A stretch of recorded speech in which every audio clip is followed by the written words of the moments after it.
Hello, चलिए दोस्तों, हम लोग देखते हैं मध्यकालीन इतिहास, छठा चैप्टर शक्तिशाली राज्य मराठा। क्वेश्चन 1 से शुरू करते हैं। मराठा शासन में सरदेशमुखी था। कौन था सरदेशमुखी? राजस्व पर लगाया गया कर था, 10% लगाया जाता था। चौथ क्या था? शिवाजी द्वारा पड़ोसी राज्यों पर लगाया जाने वाला भूमि कर 25% था। चौथ क्या था? शिवाजी द्वारा पड़ोसी राज्यों पर लगाया जाने वाला भूमि कर जो 25% होता था। शिवाजी के शासनकाल में कौन सा कर वसूल किया जाता था? शिवाजी के शासनकाल में क्या किया जाता था? सरदेशमुखी कर वसूल किया जाता था। चलते हैं आगे। मुगल सेना के खिलाफ लड़ते हुए सिंहगढ़ किले की सफल रक्षा में किस मराठा योद्धा की मृत्यु हो गई थी? किसकी हो गई थी? तानाजी मालुसरे का। साईबाई से शिवाजी के पुत्र का नाम क्या रखा था संभाजी ने? साईबाई से शिवाजी के पुत्र का नाम संभाजी रखा गया था। छत्रपति शिवाजी और सोयराबाई ने अपने पुत्र का क्या नाम रखा था? राजा राम।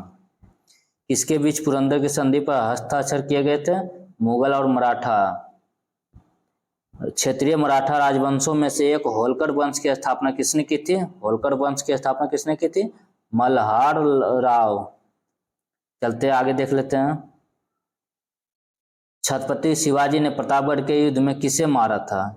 किसे मारा था? अफजल खान को मारा था। चलिए आगे देख लेते हैं। किस यूरोपीय शक्ति से शिवाजी ने तोपे और गोला बारूद प्राप्त किया था? पुर्तगाली से। 1665 में पुरंदर की संधि का तात्कालिक उद्देश्य क्या था? शिवाजी और बीजापुर के सुल्तान के बीच विवाद के बीज बोने के लिए। 65 में क्या हुआ था? 1665 पुरंदर की संधि का हुआ था 1665 ईस्वी में। उसका उद्देश्य था, तात्कालिक उद्देश्य शिवाजी और बीजापुर के सुल्तान के बीच विवाद के बीज बोने के लिए। शिवाजी ने कितनी बार सूरत को लूटा था? शिवाजी ने 2 बार सूरत को लूटा था। शिवाजी का राज्याभिषेक कब हुआ था? शिवाजी का राज्याभिषेक 1674 में हुआ था। सबसे शक्तिशाली पेशवा कौन थे? बाजीराव प्रथम बालाजी विश्वनाथ के पुत्र थे। सबसे शक्तिशाली पेशवा बाजीराव प्रथम बालाजी विश्वनाथ के पुत्र। चलते आगे। मराठा साम्राज्य का दूसरा संस्थापक किसे कहा जाता है?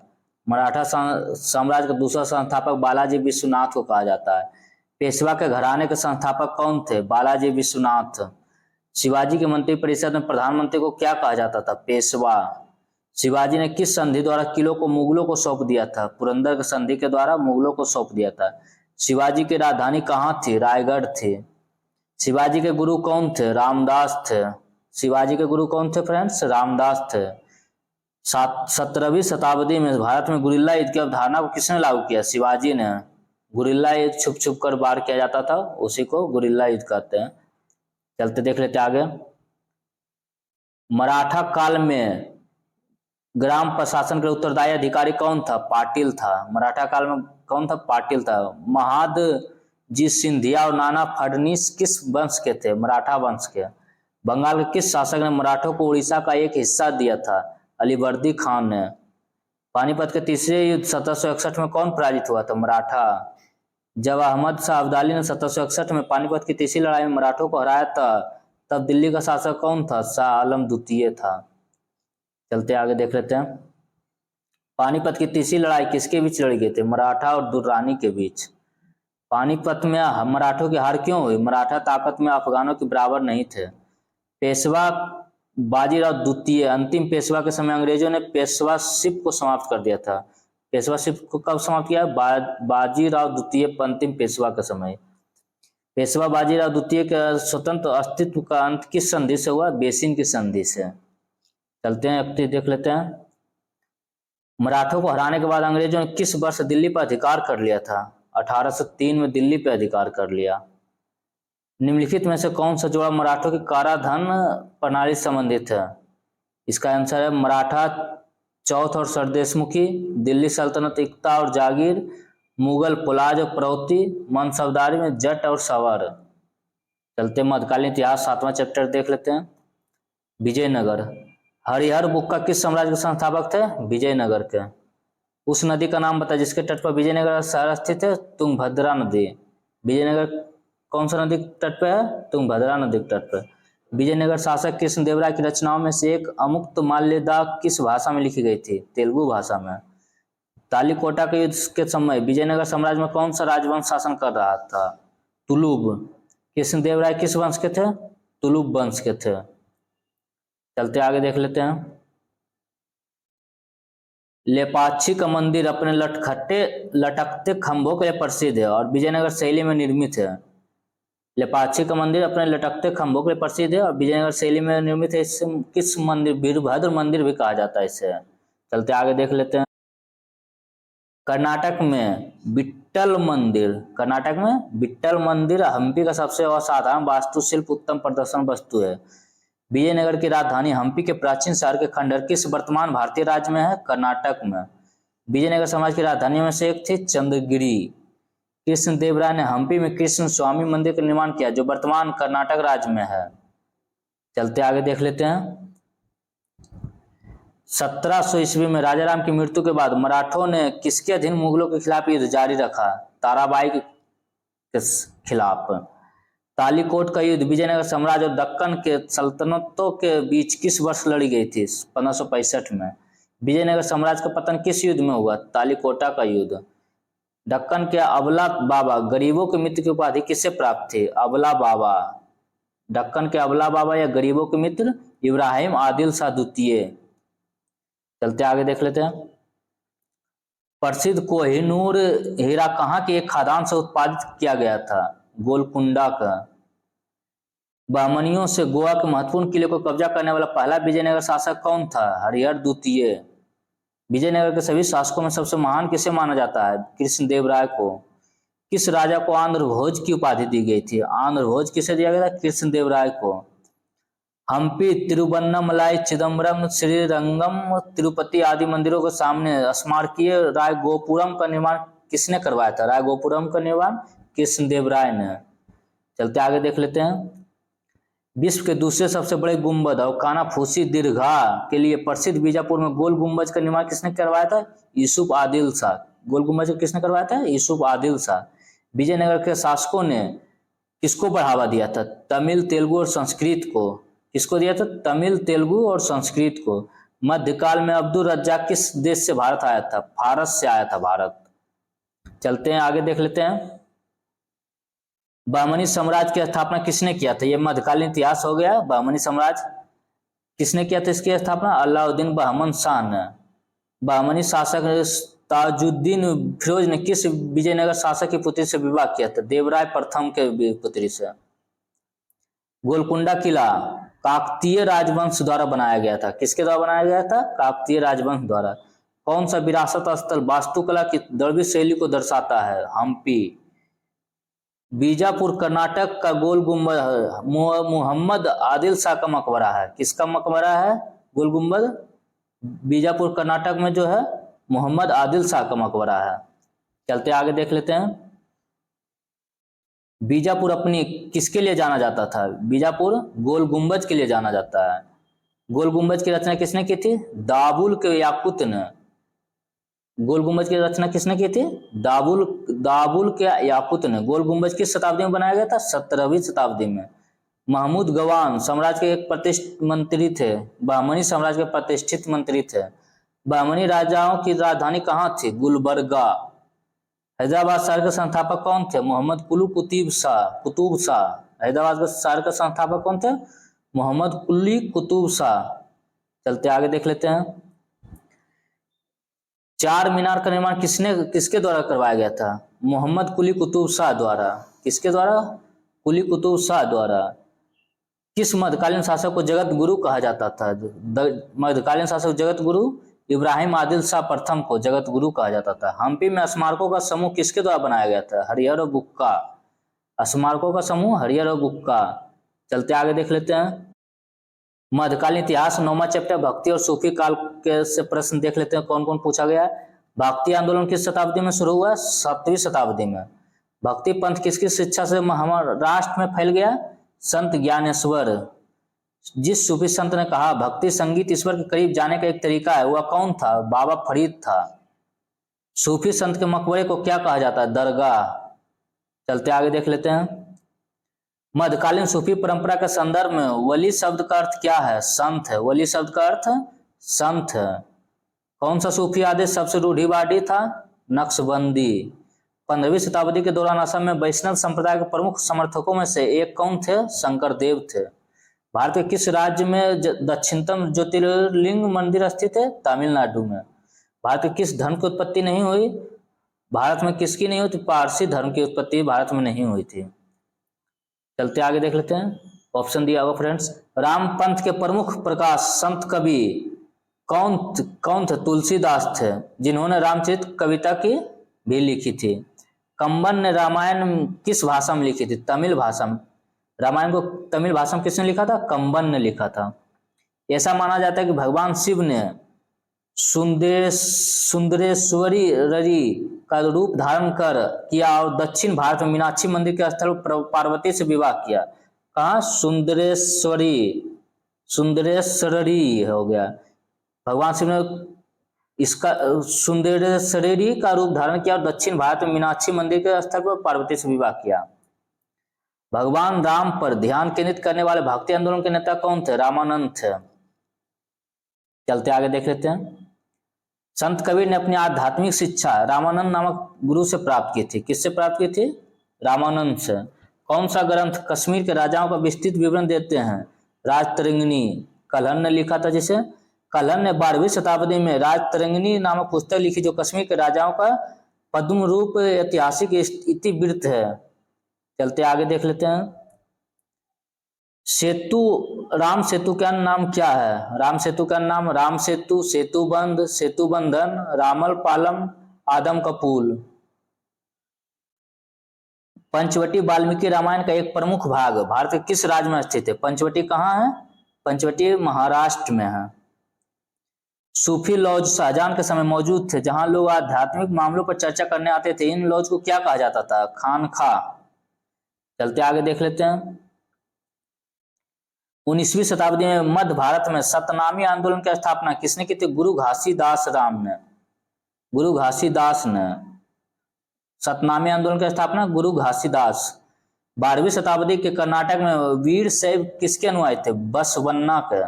वीर शैव किसके अनुयायी थे? बसवन्ना के। चलते आगे देख लेते हैं। सही अनुक्रम का चयन कीजिए। सबसे पहले कौन आते हैं? निजामुद्दीन औलिया, उसके बाद कबीर, उसके बाद मीराबाई, उसके बाद तुलसीदास। चलते हैं। राजस्थान के माउंट आबू में दिवारा मंदिर किसके अनुयायियों द्वारा बनवाया गया? जैन धर्म के द्वारा। सूफी परंपरा में पीर का क्या अर्थ है? पीर का अर्थ है सूफियों के गुरु।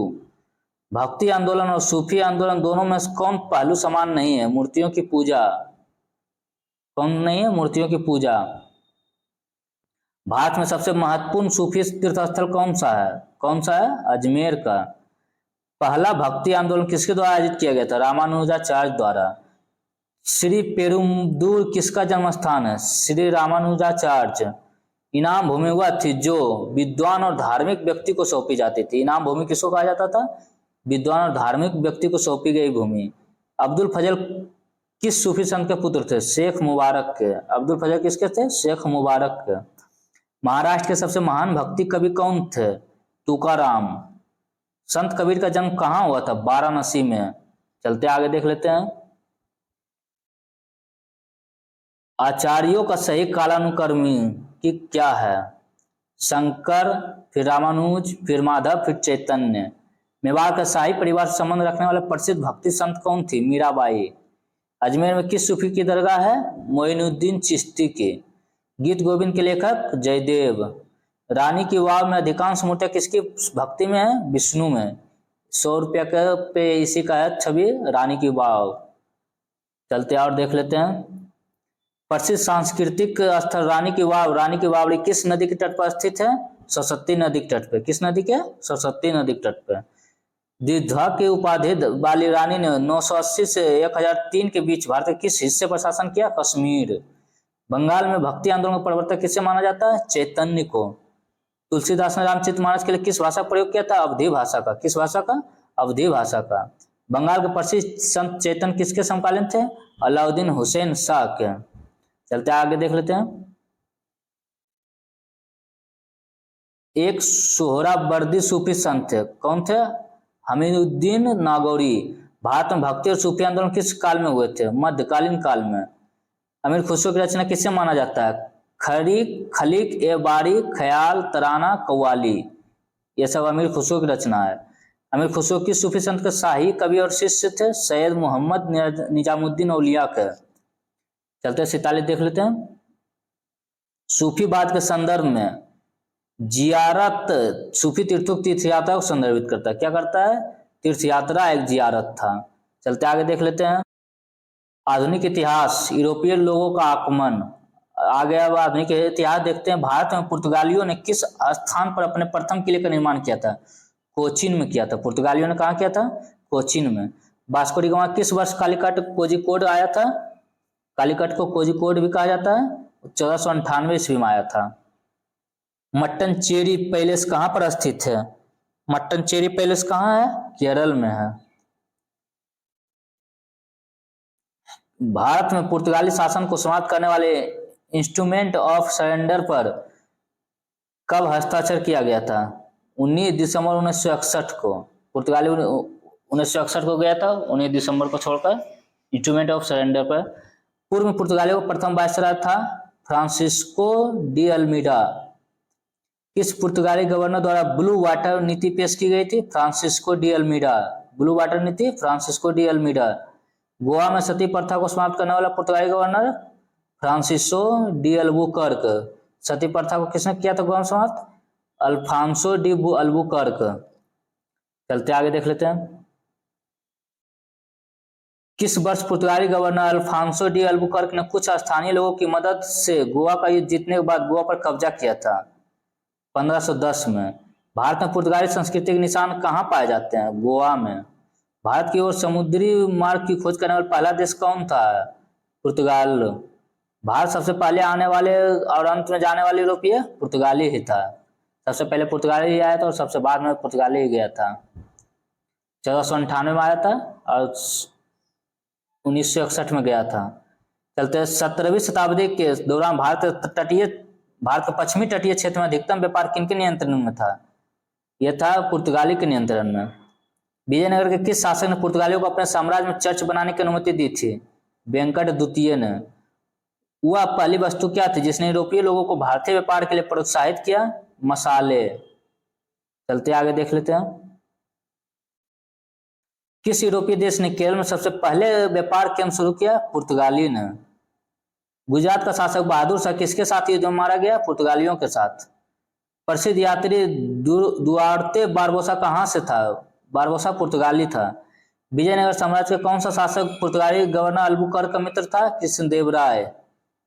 चलते आगे देख लेते हैं। यूरोप में आमतौर पर कपास के वस्त्रों को क्या नाम दिया गया था जो पुर्तगालियों द्वारा कालीकट से लिए गए थे? कैलिको। भारत में डचों की सबसे पुरानी बस्ती कौन सी थी? पुलिकट। भारत आने वाला पहला अंग्रेजी जहाज कौन सा था? Red dragon.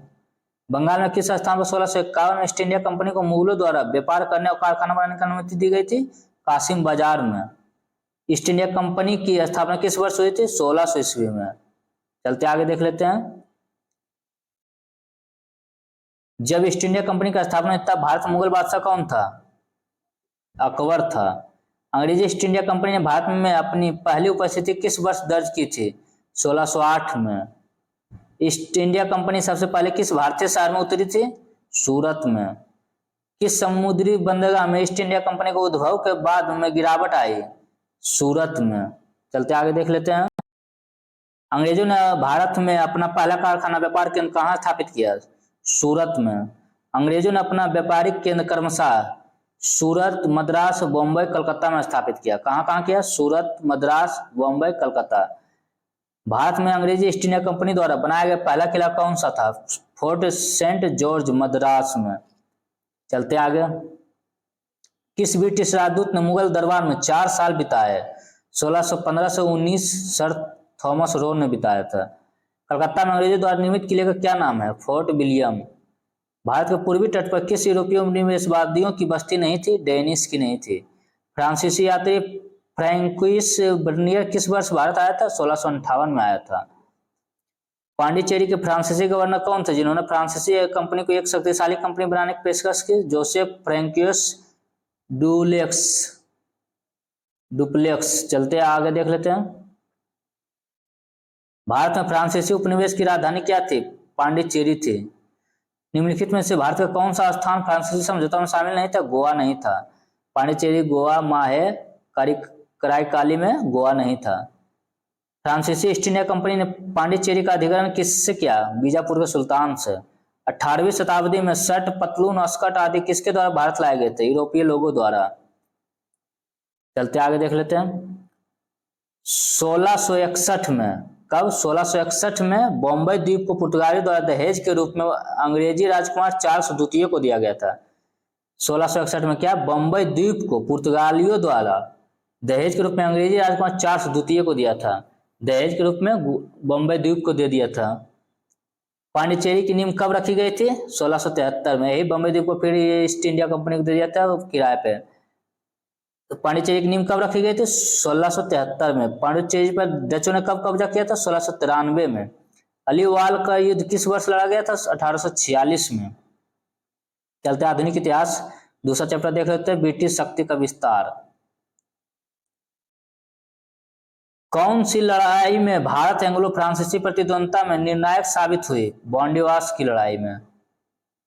भारत और फ्रांस के, सॉरी, इंग्लैंड और मतलब अंग्रेज और फ्रांस के बीच हुआ था। किस घटना ने अंग्रेजी ईस्ट इंडिया कंपनी को बंगाल सूबे का वैध स्वामी बना दिया? बक्सर की लड़ाई 1764 में। 1764 में ईस्ट इंडिया कंपनी और नवाबों एवं मुगल साम्राज्य की संयुक्त सेना के बीच कौन सी लड़ाई लड़ी गई थी? बक्सर की लड़ाई, जिसे ट्रिब्यूट भी कहा जाता है। बक्सर के युद्ध में अंग्रेजी सेना का नेतृत्व किसने किया था? हेक्टर मुंडो ने। चलते हैं, प्लासी के युद्ध के समय मुगल बादशाह कौन था? आलमगीर द्वितीय था। 27 जून 1757 को प्लासी की लड़ाई सिराजुद्दौला और ब्रिटिश ईस्ट इंडिया कंपनी के लॉर्ड क्लाइव के बीच लड़ा गया था। अंग्रेजों ने भारत में किस युद्ध के बाद राजनीतिक सत्ता हासिल की? प्लासी का युद्ध, जो कब हुआ था? 27 जून 1757 को। प्लासी की लड़ाई में नवाब सिराजुद्दौला की हार का एक मुख्य कारण यह था कि उनके एक सेनापति मीर जाफर, कौन? मीर जाफर ने नेतृत्व वाली सेना ने युद्ध लड़ा ही नहीं था, धोखा दे दिया था। 1757 में प्लासी के युद्ध में सिराजुद्दौला को किसने धोखा दिया था? मीर जाफर ने दिया था धोखा। चलते आगे देख लेते हैं। प्लासी में हार के बाद सिराजुद्दौला की हत्या कर दी गई और मीर जाफर को नवाब बनाया गया। चलते आगे देखते हैं। मुर्शिद कुली खान, अलीवर्दी खान और सिराजुद्दौला सभी बंगाल के नवाब थे। चलते आगे देख लेते हैं। शुजाउद्दौला और शाह आलम ने रॉबर्ट क्लाइव के साथ इलाहाबाद में कब संधि की? 1765 में। 1774 प्रसिद्ध रोहिल्ला युद्ध में रोहिल्लाओं को पराजित करने वाले अवध के नवाब का नाम क्या था? शुजाउद्दौला था। पहला मैसूर युद्ध अंग्रेजों और हैदर अली के बीच 1767 से 69 में लड़ा गया था, जो मद्रास की संधि से समाप्त हुआ। मैसूर का युद्ध, पहला मैसूर युद्ध अंग्रेजों और हैदर अली के बीच कब लड़ा गया? 1767 से 69 में, और मद्रास की संधि से समाप्त हुआ। चलते आगे देख लेते हैं। मैसूर साम्राज्य और ब्रिटिश ईस्ट इंडिया कंपनी के बीच द्वितीय एंग्लो मैसूर युद्ध कब लड़ा गया? 1780 से 64 के बीच। टीपू सुल्तान और ब्रिटिश ईस्ट इंडिया कंपनी ने वर्ष 1784 मंगलोर की संधि पर हस्ताक्षर किए। तृतीय एंग्लो मैसूर युद्ध को समाप्त करने के लिए टीपू सुल्तान ने अंग्रेजों के साथ किस संधि पर हस्ताक्षर की? तीसरे मैसूर युद्ध को श्रीरंगपट्टनम की संधि से खत्म हुआ। चलते आगे देख लेते हैं। तीसरे एंग्लो मैसूर युद्ध के दौरान बंगाल के गवर्नर जनरल कौन थे? बंगाल के गवर्नर जनरल कौन थे? लॉर्ड कॉर्नवालिस थे। ईस्ट इंडिया कंपनी ने अस्थायी बंदोबस्त प्रणाली की शुरुआत कब की थी? अस्थायी बंदोबस्त कब शुरू किया गया था? 1793 में। याद रख लीजिएगा फ्रेंड्स, 1793 में अस्थायी बंदोबस्त की शुरुआत हुई थी। मैसूर के खिलाफ किस लड़ाई में ईस्ट इंडिया कंपनी ने अंततः जीत हासिल की? चौथा आंग्ल मैसूर युद्ध। ईस्ट इंडिया कंपनी ने मैसूर के खिलाफ कितने युद्ध लड़े थे? 4 युद्ध लड़े थे। किस युद्ध ने एंग्लो मैसूर युद्ध को समाप्त किया? श्रीरंगपट्टनम की युद्ध। चलते आगे देख लेते हैं। टीपू सुल्तान के शासनकाल में उनके राज्य मैसूर की राजधानी कौन सी थी? श्रीरंगपट्टनम था। एंग्लो मैसूर युद्धों के बाद ईस्ट इंडिया कंपनी ने बंगाल के गवर्नर के रूप में किसे नियुक्त किया? रॉबर्ट क्लाइव को। सगौली की संधि पर अंग्रेजों और गोरखाओं के बीच हस्ताक्षर किए गए। सगौली की संधि पर अंग्रेजों और किसने किया था? अंग्रेजों और गोरखाओं ने। चलते आगे देख लेते हैं। 26। श्रीरंगपट्टनम की लड़ाई में टीपू सुल्तान की हार के बाद अंग्रेजों के साथ सहायक संधि गठबंधन के तहत मैसूर पर किसने शासन किया? वोडेयारों ने। वडगांव का अधिवेशन किस वर्ष हुआ था? 1779 में। ब्रिटिश राजस्व अंग्रेजों में महल एक राजस्व संपदा है जो एक गांव का समूह हो सकता है। श्रीरंगपट्टनम किला कर्नाटक में स्थित है। चलते आगे देख लेते हैं। अपने शासन के दौरान अंग्रेजों ने बंगाल में किसानों को जूट उगाने के लिए राजी या मजबूर किया था। जिस तरह बिहार में नील के लिए किया जाता था उसी तरह बंगाल में जूट के लिए। तथाकथित ब्लैक होल त्रासदी कहाँ हुई थी? बंगाल में हुआ था। सिराजुद्दौला ने किस शहर का नाम बदलकर अली नगर कर दिया? कलकत्ता का नाम बदलकर अली नगर कर दिया था। कौन? किसने? सिराजुद्दौला ने। अलीनगर की संधि अंग्रेजों के साथ किसने की थी? सिराजुद्दौला ने। अलीवर्दी खां के बाद बंगाल का नवाब कौन था? सिराजुद्दौला। अपने शासन के दौरान अंग्रेजों ने पंजाब में किसानों को क्या उगाने के लिए राजी या मजबूर किया? गेहूं। पंजाब में गेहूं, बिहार में नील और कलकत्ता में जूट। पंजाब में गेहूं, याद रख लीजिएगा फ्रेंड्स, और कलकत्ता में जूट, और बिहार में तो सबको पता नील। प्रथम एंग्लो बर्मा युद्ध किससे समाप्त हुआ था? या यंडाबो की संधि से। प्रथम आंग्ल मैसूर बर्मा युद्ध यंडाबो की संधि से। टीपू सुल्तान के पिता कौन थे? हैदर अली था। टीपू सुल्तान के पिता हैदर अली। किससे मैसूर का बाग या शेर मैसूर के नाम से भी जाना जाता था? टीपू सुल्तान को। फ्रांसीसी क्रांति के आदर्शों से कौन प्रेरित था? टीपू सुल्तान था। चलते आगे देख लेते हैं। अफीम युद्ध में भारत कि किस पड़ोसी देश के खिलाफ ब्रिटेन ने भारतीय सिपाहियों और ब्रिटिश भारतीय सेना का इस्तेमाल किया? चाइना के खिलाफ। अफीम युद्ध अंग्रेजों और चाइना के बीच लड़े गए थे। कलकत्ता 1772 ईस्वी में ब्रिटिश भारत की राजधानी बन गया। कलकत्ता ब्रिटिश भारत की कब राजधानी बना था? 1772 ईस्वी में। चलते आगे देख लेते हैं। 1911 तक कौन सा शहर ब्रिटिश भारत की राजधानी था? कलकत्ता था। 1824 में ईस्ट इंडिया कंपनी के लिए लड़ने के लिए सिपाहियों ने किस स्थान पर समुद्री मार्ग से जाने से इनकार कर दिया था? बर्मा। किसको ब्रिटिश शासन से पहले भूमि की माप की एक इकाई के रूप में जाना जाता था? भूमि का आकार विविध था। बंगाल में अंग्रेजों ने इसे लगभग 1/3 एकड़ में मानकीकृत किया था, बीघा। 1905 से पहले ब्रिटिश भारत का सबसे बड़ा प्रांत कौन सा था? बंगाल था। चलते आगे। 1919 में निम्नलिखित में कौन सी घटना नहीं घटी? 1919 में कौन सी घटना नहीं घटी? ये हो जाएगा बंगाल का विभाजन 1905 में होता है। रॉलेट एक्ट 1919, मॉन्टेग्यू चेम्सफोर्ड सुधार 1919, जलियांवाला हत्याकांड 1919। अंग्रेजी ईस्ट इंडिया कंपनी ने सुवाली की लड़ाई पुर्तगालियों को हराया था। किसमें हराया था? पुर्तगालियों को सुवाली की लड़ाई में। भारत के किस राज्य में अहोम वंश का शासन था? असम में। असम में किस वंश का? अहोम वंश का। अहोम विद्रोह 1828 का नेता कौन था? गोमधर कुंवर था। चलते आगे देख लेते हैं। तलाताल घर भारत के किस राज्य में स्थित एक ऐतिहासिक स्मारक है? तलाताल घर कहाँ है? असम में। आजादी से पहले किस भारतीय क्षेत्र को पहले काला पानी के नाम से जाना जाता? अंडमान व निकोबार द्वीप समूह को। भारत में ब्रिटिश शासन के दौरान गोमस्त क्या था? बुनकरों की निगरानी और आपूर्ति एकत्र करने और कपड़े की गुणवत्ता की जांच करने के लिए एक वेतनभोगी नौकर। चलते आगे देख लेते हैं। अंग्रेजों ने भारत पर लगभग 200 वर्षों तक शासन किया था। टीपू के अंतर्गत भू राजस्व मुख्य रूप से टीपू द्वारा नियुक्त सरकारी अधिकारियों द्वारा एकत्र किया जाता था। 1856 में जब डलहौजी ने अवध पर कब्जा किया तब नवाब कौन था? वाजिद अली शाह, अवध का अंतिम नवाब। लॉर्ड डलहौजी ने भारत में ब्रिटिश साम्राज्य के लिए अवध पर कब्जा कैसे कर लिया? कुप्रशासन का आरोप लगाकर। अवध को कैसे मिलाया? कुप्रशासन का आरोप लगाकर।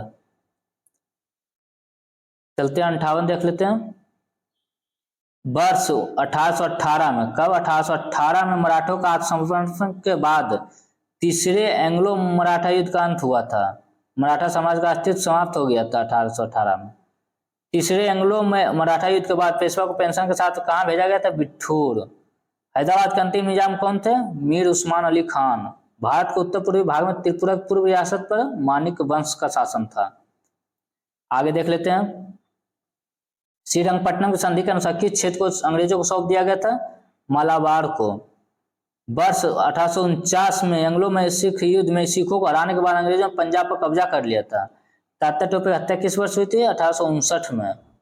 मराठा साम्राज्य अंग्रेजी ईस्ट इंडिया कंपनी का प्रतिनिधित्व ने किस वर्ष सालाबाई की संधि पर हस्ताक्षर किया? 1782 ईस्वी में। चलते देख लेते हैं आगे। व्यापगत की नीति डॉक्ट्राइन ऑफ लैप्स या सबसे पहले किस रियासत पर लागू किया गया? सतारा। सारागाढ़ी का युद्ध किस वर्ष लड़ा गया था? 1897 में। सारागाढ़ी की लड़ाई कब हुआ था? 1897 में। अपने शासन के दौरान अंग्रेजों ने असम में खेती करने वाले को चाय उगाने के लिए मजबूर किया। असम में चाय, पंजाब में गेहूं और पश्चिम बंगाल में जूट और बिहार में नील का। जब अंग्रेजों ने कित्तूर राज्य पर कब्जा करने की कोशिश की तब किसने हथियार उठाया और ब्रिटिश विरोधी आंदोलन का नेतृत्व किया? रानी चन्नम्मा ने। चलते आगे देख लेते हैं। 69, 70। वाडियार वंश का शासन किस वंश स्थान पर था? मैसूर। 1858 में झांसी के किले की घेराबंदी किसने की थी? Sir Hugh Rose. अधिमिलन पत्र पर हस्ताक्षर करने वाला पहला व्यक्ति कौन था? त्रावणकोर के दीवान। सूरत की संधि पर अंग्रेजों और रघुनाथ राव के बीच हस्ताक्षर किया गया था। वर्तमान कोलकाता का गठन 1690 में 3 गांव कालीकट, गोविंदपुर और सुतानुती के सम्मेलन के द्वारा किया गया था। चलते फ्रेंड्स, आज यहीं तक रहने देते हैं। फिर अगले वीडियो में आधुनिक इतिहास तीसरा चैप्टर शुरू करेंगे। उसमें देखेंगे गवर्नर जनरल और वायसराय, ये सभी कितना कितना उस सब चैप्टर से पूछा गया है। वही टीसीएस में जितना भी एग्जाम हुआ है, रेलवे, एसएससी और जो भी एग्जाम है टीसीएस जिसका भी लिया वो सब डाला गया है। ये ब्लैक बुक का है, 1 लाइनर। फिर मिलते हैं अगले वीडियो में। जय हिंद।